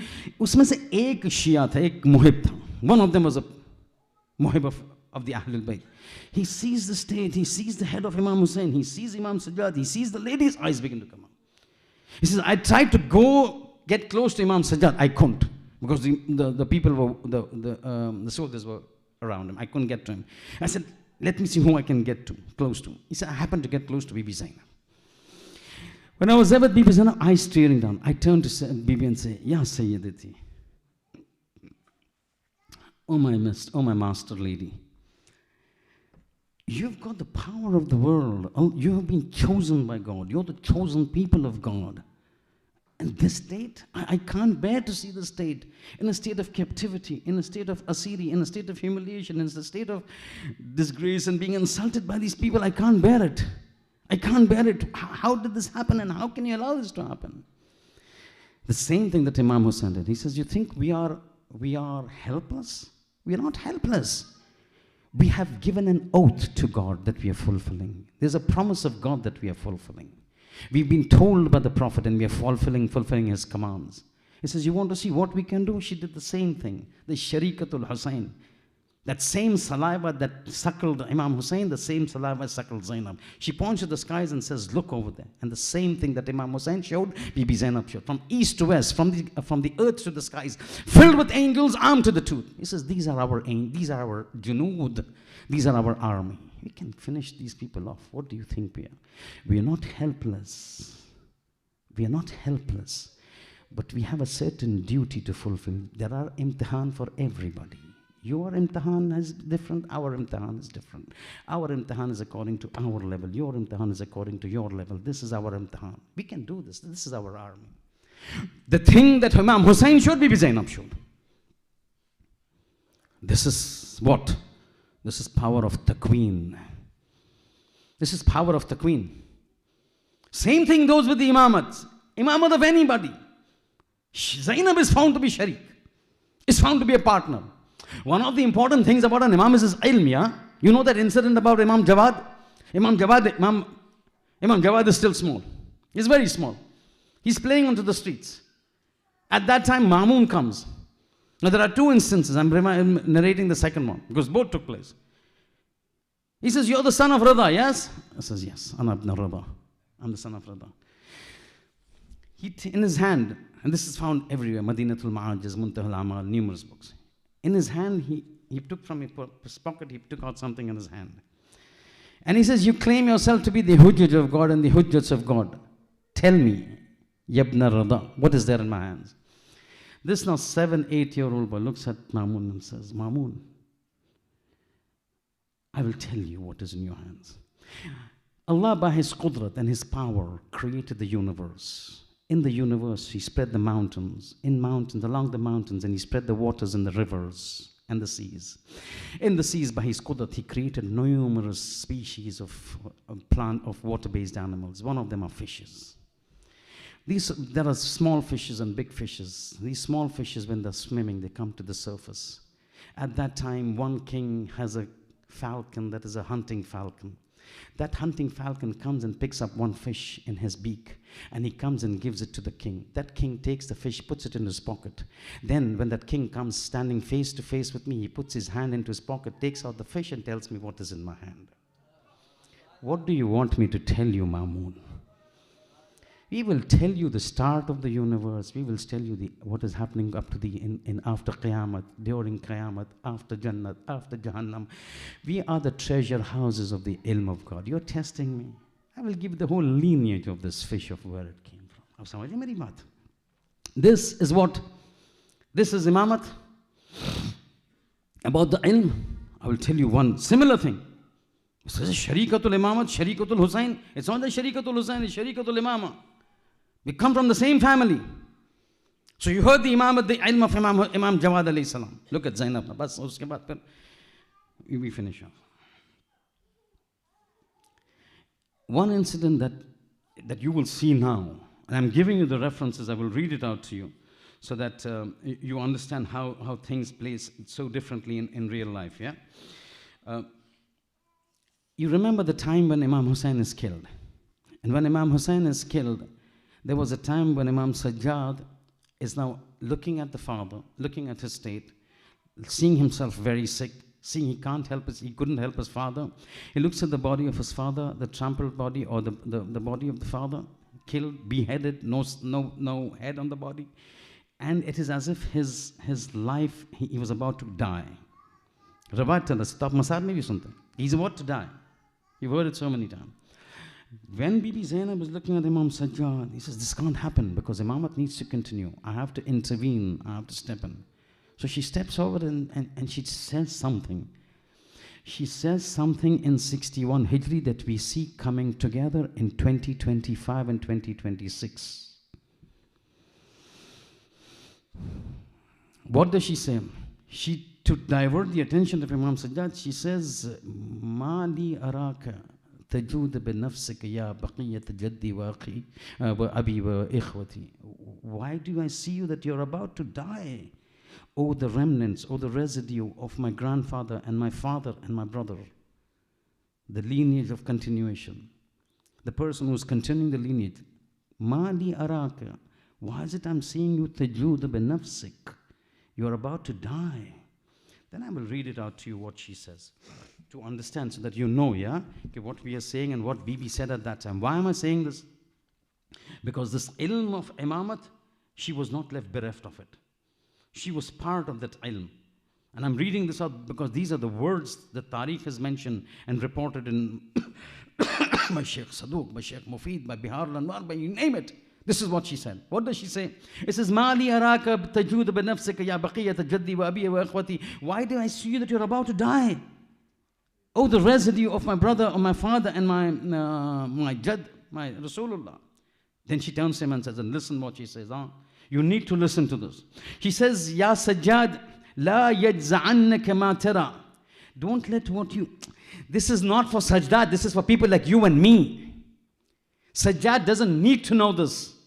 This is so that at certain times, certain things are said so that we know. If everything were to remain between them, how would we get guidance? How would we know what their maqam is? How would we know what is happening? Sometimes things have to percolate from within their mahramiyat and come down to us because we are not mahram to these asrar. Sometimes they have to give us some blessing, some grace. Kuch lutf zarurat hoti hai hamari, ताकि हम समझ सकें उनके दिलों में क्या असरार है और खुदा के असरार दुनिया में क्या हाकिम है. He says, La yajza'anna. Don't think that she's teaching him, but it is coming to us. And from this we understand the maqam of the ilm of Zaynab. Imam ka ilm to hum jante hain, ladunni hai khuda ke taraf se. Ye bhi jo hai wo ilm, this cannot have come from a tutor. What I'm going to read. She says, Wala yajza'annaka ma tara. do not grieve what you witness now. He's witnessed the entire Khandan being killed. He said, let it not grieve you. For wallahi, by Allah, I swear by Allah, inna dhalika la ahadun min Rasulillah sallallahu alayhi wa alihi wa sallam ila jaddika wa abika wa ammik. This is by God, what you're seeing is a promise by the Holy Prophet to Jaddika, who's the Jad of Imam Sajjad? Amirul Mu'mineen. Wa Abika, who's the father of Imam Sajjad? Imam Husayn. Wa Ammika, who's the Chacha of Imam Sajjad? Imam Hassan. So in effect, she's saying what you see now is a covenant, is a promise taken by the Rasulullah from Imam Hassan, Imam Husayn, and Amirul Mu'mineen. This is not something new. This was foretold. This was prophesied. All of us knew this was coming. Then she's giving asrar of God, things which only somebody who's taught by God will know. This cannot be learned in books. This cannot be learned in houses. He says, وَلَقَدْ أَخَذَ اللَّهُ مِيثَاقَ أُنَاسٍ مِنْ هَذِهِ الْأُمَّةِ. And remember this, Allah has taken a covenant from certain people, from min hadhihi al-ummah, from this ummah. La ta'arifuhum fara'inatu hadhihi al-ard. The tyrants of this earth don't know these people. Wahum ma'rufuna fi ahli samawat. But the angels and the inhabitants of the skies know these people with whom Allah has taken a covenant. Covenant for what? And what will they do? It says Allah has taken a covenant with a group of people on the earth. The tyrants don't know about this covenant, but these people and the covenant are known to the inhabitants of the sky. And what will they do? And what is that covenant? وهم معروفون في الأهل السماوات أنهم يجمعون هذه الأعضاء المتفرقة فيوارونها, that they will come and they will pick up all these scattered limbs that you see of our family that have been spread out, and we think, no, but people think that it's not going to be buried. This particular group will come, collect all the a'adha and all the limbs, and for yuwarunaha, and they will bury this. وَهَذِهِ جُسُومُ الْمُدْرَجَةِ, and all these bodies that you see stained with blood, all of them will be picked up and will be buried. They will not be allowed to lie onto the ground, because this is the Mashiach of God. It may lie for 2 days and 3 days, but it's not going to lie forever, because Allah has got a certain qawm that will come, that will pick up these limbs and they will put them into the grave. But that is not all. She continues.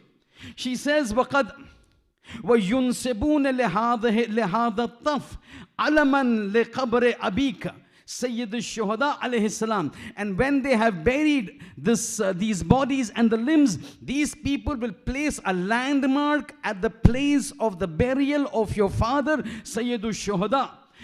La yudras atharuhu, and remember that landmark and the mark that they place, which today we know is Karbala, which we know the haram of Imam Husayn, the haram of Hazrat Abbas. It says these landmarks will be placed by the people who will come after we have gone to Kufa. They will bury the bodies and they will put a landmark. This is Husayn, this is Abbas, this is Bainul Haramain. And then when that happens, La yudrasu atharuhu, these landmarks will never be destroyed. These landmarks will never be destroyed. وَلَا يَعْفُوا رَسْمَهُ, and the customs that are associated with these monuments and the landmarks will never go down in drain. عَلَى كُرُورِ اللَّيَالِ وَالْأَيَّامِ, despite years of days pass by, despite years of night having passed by, but those landmarks will continue to remain. Then listen to what she says.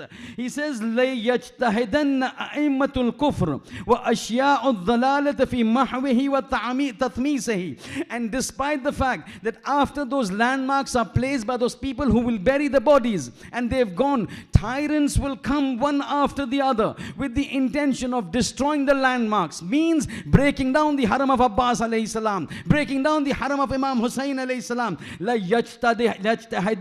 They will try all their efforts. Who? A'immatul kufr, the leaders of kufr, wa ashya'ud dhalala, and the followers of deviation. What will they try? Fi mahwihi wa وَتَثْمِيسِهِ, to remove the remnants. Mutawakkil wanted to destroy. The Wahhabis want to destroy. At times, you don't know the history of Karbala. There were times when the Wahhabis wanted to attack Karbala to destroy the haram of Imam Husayn alayhi salam. This is what Bibi is saying in the year 61 Hijri. He says, but what will happen? فَلَا يَزْدَادُ أَثْرُهُ إِلَّا ظُهُورًا وَأَمْرُهُ إِلَّا عُلُوًا. But despite however much they will try to break down these landmarks of the graves of our shuhada over here, they will not be able to destroy. Every effort that they do, it will only result in the increase of prominence of those two landmarks. 61 Hijri, 72 people killed. Husayn left for 3 days, head severed, Abbas's hand severed, Abbas's head severed. Ibn Ziyad thought that the entire story is finished. Bibi Zaynab says the story starts now, because now the landmarks are going to be placed, and in the year 2025 you will have a group of people going over there to pay respects to your father and to your Chacha Abbas, all of them saying 22 million saying Labbaik ya Husayn. What you see, 22 million people, that comes out as statistics from the Al-Atabatul Abbasiyah, from the Haram of Hazrat Abbas, that these many people entered. This is a testimony for the prophecy and a patient goy of a Bibi Zaynab on the day of Ashura after the Shahadat of Imam Husayn, telling Sajjad, no, not telling Sajjad, telling us, this is Zaynab who has suckled the saliva of Nabuwwat. If Husayn knows what is going to happen, Zaynab knows what is going to happen. And Zaynab is going to tell the world what she knows by talking to Sajjad. Sajjad knows. That's ilm ladunni from God. But how do you and I know if she's not said this? This is the rank of Zaynab. Sharikatul Husayn, yes, but not just Sharikatul Husayn. Sharikatul Imamat. जो इमामत बता दी है वो ज़ैनब बता दी है. आपने देखा कुव्वत तकवीनिया. इमामत ने कुव्वत तकवीनिया बताया, इनका मुजाहरा किया, ज़ैनब ने मुजाहरा किया. इमामत ने इल्म लदुन्नी का मुजाहरा किया, ये इल्म लदुन्नी का मुजाहरा किया. इसीलिए तो इमाम सज्जाद ने कहा, अंत आलिमतुन गैरुल मुअल्लमा, गैरुल मुअल्लमा. तुम वो आलिमा हो कि जिसका कोई टीचर नहीं है. अब मुझे एक बात बताइए, कोई आलिमा हो जिसका कोई टीचर नहीं है, तो किसने सिखाया उसे? अल्लाह ही ने सिखाया ना. अल्लाह ही ने सिखाया इन्हें बताने के लिए कि तुम्हारा इल्म बीबी ज़ैनब अल्लाह की तरफ से है. लेकिन फिर वही ना मसला, लोगों को बर्दाश्त नहीं होता. और आज तो शहादत की शब है. बस एक छोटा सा वाक़या, उसके बाद मसाइब तमाम, बस 2-3 मिनट के मसाइब. I think I overshot my time, लेकिन कोई बात नहीं, 5 मिनट 4 मिनट मसाइब सुन लीजिएगा. एक वाक़या जो है वो बचपन में, कुरान की एक आयत है ना, हल जज़ाउल एहसान इल्लल एहसान. कोई इंसान के ऊपर एहसान करो तो सामने पलट कर एहसान करो, बुराई ना करो, है ना. अब ये जो है कुरान नाते सामित है ना, ये चुप कुरान बोल रहा है हल जज़ाउल एहसान इल्लल एहसान. तो फिर खानदान अहल बैत जो कुरान नातिक है वो तो उसका मुजाहरा अमल से करेंगे ना, वो तो सिर्फ पढ़ेंगे नहीं. अब सुनिए किस तरह होता है. दोनों छोटे हैं. कौन? बीबी ज़ैनब और इमाम हुसैन. बीबी ज़ैनब और इमाम हुसैन दोनों छोटे हैं. 1 साल का फर्क है, 1-1.5 साल का. एक मर्तबा जो है इमाम हुसैन कमरे में दाखिल होते हैं. ये छोटपन का बात है, बचपन का बात. बचपन में जो है देखा इमाम हुसैन वारिद होते गुरफे में, देखा छोटी बहन ज़ैनब सो रही है. अब सो रही है, लेकिन एक चीज़ जो है वो जहन को एक मरतबा जल्ब कर दी. क्या देखा? जिस तरह ज़ैनब सो रही थी ना, तो जैसे ज़ैनब सो रही थी इस तरह सो रही थी कि खिड़की से जो है वो सूरज की किरणें जो आती है ना, सनराइज, वो जो है वो ज़ैनब के चेहरे पर पड़ रही थी, जिसकी वजह से जो है वो चेहरा जो है वो पसीनेदार हो चुका था और बहुत एहसास हो रहा था कि बहुत गर्मी है ज़ैनब को. अब हुसैन है, ज़ैनब है, दोनों के दरमियान जो है वो एक ज़रबुल मसल बन गया, भाई बहन का रिश्ता. हुसैन से बर्दाश्त नहीं हुआ. छोटे हैं, बचपन की बात है, खुद छोटे, ज़ैनब भी छोटी, लेकिन प्यार तो प्यार होता है ना बचपन में, भाई बहन का प्यार. एक मरतबा ज़ैनब रिवायत के जुमले बता दी कि एक मरतबा हुसैन ने देखा ज़ैनब का चेहरा एक मरतबा पसीनेदार, वो इराक की गर्मी है भाई, ये यूके का सन नहीं है, ये सूरज नहीं है, वो इराक की गर्मी है. वो एक मरतबा जो है किरणें जो है जनाब ज़ैनब के पेश में, भाई जो है वो बेकरार हो गया. बर्दाश्त नहीं हुआ मेरी छोटी बहन के चेहरे पर सूरज की किरणें और इस तरह शदीदुल गरम कि जो है वो ज़ैनब का चेहरा पसीनेदार हो गया. एक मरतबा जो है वो छोटे हुसैन है ना, آگے بڑھتے ہیں. چھوٹی قبا ہے نا, ابا ہے نا ان کی, ردا. ایک مرتبہ ردا کو لیتے ہیں, اس سورج کے کرنوں کے سامنے آ کے کھڑے رہتے ہیں, اپنی ابا کو پھیلاتے ہیں اس طرح کہ جو ہے وہ اپنی پشت پر کرنوں کو لے لیا تاکہ جو ہے اپنا سایہ افکن ہو جناب زینب کے چہرے پر. آ کے کھڑے ہو گئے, ابا کو جو ہے پھیلایا. اب جو ہے سورج کی کرنیں جناب زینب کے چہرے پر نہیں آتی. پتہ نہیں کتنی دیر تک رکے ہوئے تھے, لیکن ایک مرتبہ جو ہے وہ جناب زینب کی آنکھ کھلی. ایک مرتبہ آنکھ کھلی تو کیا دیکھا, ارے عجیب منظر دیکھا. ارے میرا بھیا حسین کھڑا ہے, ابا کو جو ہے پھیلائے ہوئے ہیں. پہلے جو ہے اٹھنے کے فوراً بعد تو سمجھ میں نہیں آیا کہ یہ کیا ہو رہا ہے, حسین ایسے کیوں کھڑے, لیکن پھر جب پیچھے کھڑکی کو دیکھا تو سمجھ گئے, ارے میرا بھائی جو ہے مجھے جو ہے وہ سورج کی کرنوں سے بچا رہا ہے. ارے بہن کا پیار جاگ اٹھا, ارے بہن کا پیار جاگ اٹھا. ایک مرتبہ آنکھوں سے آنسو جاری ہو گئے. اے بھیا حسین, بہن زینب کے لیے تم نے اتنا کیا, بہن زینب کا بھی وعدہ ہے ایک دن آئے گا, حل جزاء الاحسان الا الاحسان, میں اس احسان کا بدلہ ضرور چکاؤں گی. مجھے پتا نہیں یہ جملہ جو ہے انہوں نے کب چکایا, لیکن دل میرا یہ کہتا ہے کہ ایک مرحلہ تھا کہ جہاں یہ بات جو ہے امام بی بی زینب جو ہے اس احسان کا بدلہ چکا سکی ہوگی, وہ کبھی ہے. آپ نے ابھی سنا 2 دن پہلے جو ہے ٹلہ زینبیہ کی, نئی ٹلہ زینبیہ کا جو ہے وہ اوپننگ سیریمنی, ارے وہیں کھڑی تھی جناب زینب. ایک مرتبہ دیکھا میرا بھیا گودالے قتلگاہ میں گر چکا, اب نظر نہیں آتا. دیکھا شمر وارد ہوتا ہے, اب کچھ نظر نہیں آیا, مگر جب شمر باہر نکلا تو جو ہے بی بی زینب نے ایک چیز دیکھی, ارے ہاتھ میں حسین کا کٹا سر ہے, دوسرے ہاتھ میں خنجر ہے. ایک مرتبہ شمر گیا, ارے دوڑنا شروع کیا خیمے کی طرف, مگر ایک مرتبہ دل میں پتا نہیں کیا ہو گیا, دوبارہ پلٹتی ہے, طلعہ زینبیہ سے عبور کرتی ہے, گودال قتلگاہ میں جاتی ہے.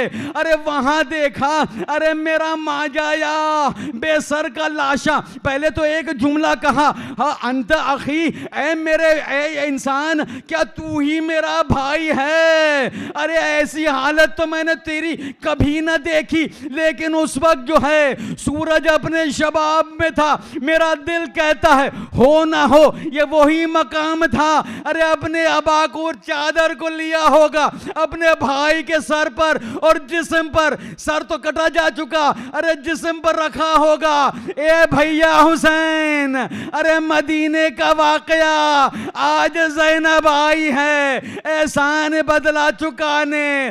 تیرا جسم سورج کی گرمی میں تپتی ریت پر, ارے سورج سے تو بچا سکتی ہوں. لو بھیا زینب آ گئی, اب حساب چکتا.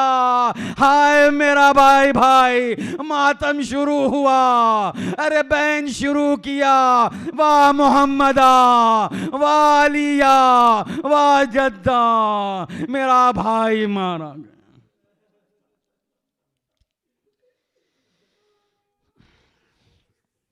سيعلم الذين ظلموا أي منقلب ينقلبون ما تحزن.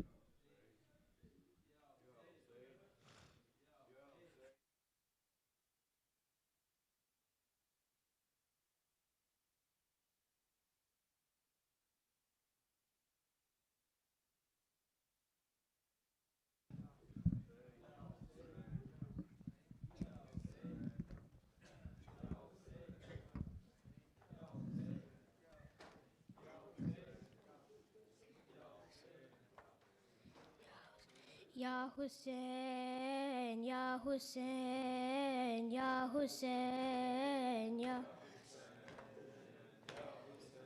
عظمتوں کی مالکہ بازار میں, عظمتوں کی مالکہ بازار میں, عظمتوں کی مالکہ بازار میں, عظمتوں کی مالکہ بازار میں, عظمتوں کی بازار میں. ہائے زینب بیریدہ بازار میں, عظمتوں کی مالکہ بازار میں, عظمتوں کی بازار میں. شام والوں نے سجایا شام کو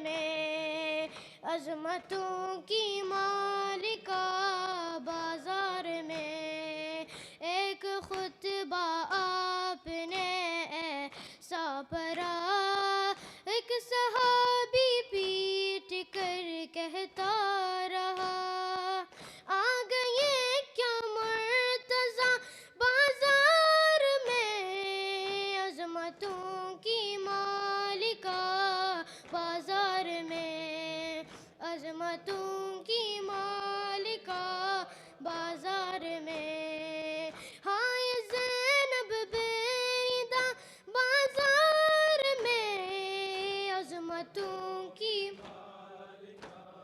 بازار میں عظمتوں کی مالکہ شامیوں میں وارث تطہیر ہوں اور حیا اور شرم کی تفسیر ہوں بنت زہرا نے کہا بازار میں عظمتوں کی مالکہ بازار میں عظمتوں کی مالکہ بازار میں ہائے زینب بیردہ بازار میں عظمتوں کی مالکہ بازار میں عظمتوں کا بازار میں زخمی چہرے پہ تھا بانو کا نگاہ شام والوں سے تھا زینب کا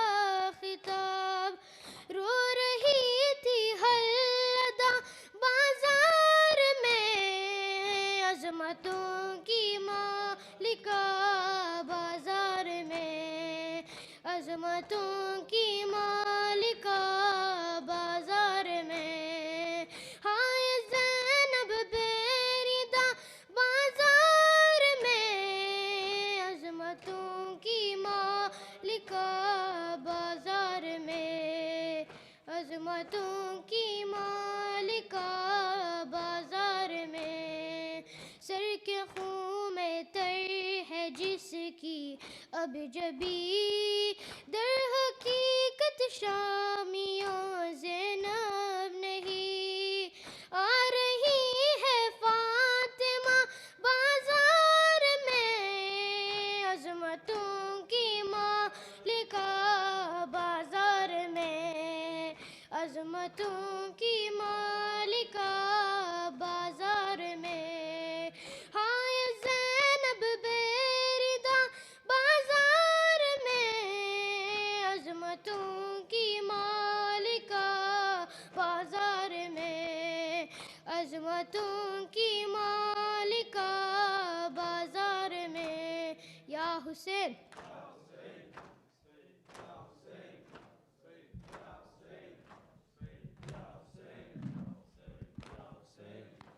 اور محمد و آل محمد صلوات اللہم صلی علی محمد و آل محمد بسم اللہ الرحمن الرحیم السلام علیک یا رسول اللہ السلام علیک یا نبی اللہ السلام علی علی امیر المؤمنین السلام علی فاطمة الزہراء سیدۃ نساء العالمین السلام علی خدیجة الكبرى ام المؤمنین والمؤمنات السلام علی ابی طالب السلام علی مولاي الامام الحسن المجتبى سبط رسول اللہ وریحانته وسيد شباب أهل الجنة السلام على أئمة الهدى من ولد الحسين ورحمة الله وبركاته السلام عليك يا أبا عبد الله السلام عليك يا ابن رسول الله السلام عليك يا ابن أمير المؤمنين وابن سيد الوصيين السلام عليك يا ابن فاطمة الزهراء سيدة نساء العالمين السلام عليكم ورحمة الله وبركاته زيارة بيبي زينب سلام الله عليها بسم الله الرحمن الرحيم اللهم صل على محمد وآل محمد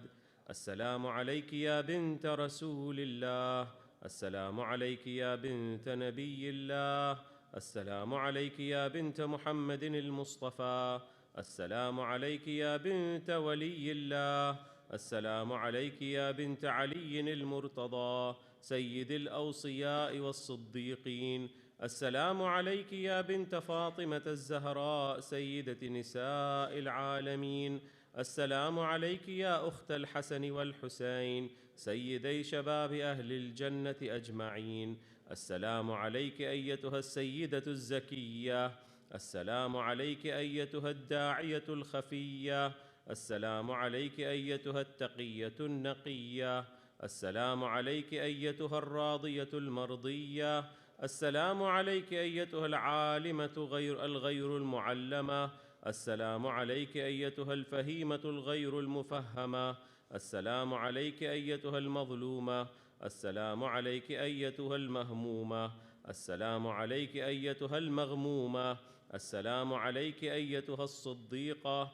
السلام عليك أيتها المكروبة. السلام عليك أيتها المأسورة. السلام عليك أيتها الصاحبة المصيبة العظمى. السلام عليك يا زينب الكبرى ورحمة الله وبركاته. السلام عليك يا مولاي ابن مولاي يا غريب الغرباء. السلام عليك يا معين الضعفاء والفقراء. السلطان أبا الحسن علي بن موسى الرضا كن شفيعنا وشفيع والدينا في يوم الجزاء ورحمة الله وبركاته. السلام عليك يا حجة الله في الأرض يا صاحب العصر والزمان سيدي الأمان الأمان الأمان من فتنة الزمان. السلام عليك يا شريك القرآن. السلام عليك يا كعبة الإيمان يا إمام الإنس والجان. عجل الله تعالى فرجك وسهل الله تعالى مخرجك وظهورك وجعلنا من أنصارك وأعوانك وشيعتك ومحبيك ورحمة الله وبركاته. اللهم صل على محمد وآل محمد. بسم الله الرحمن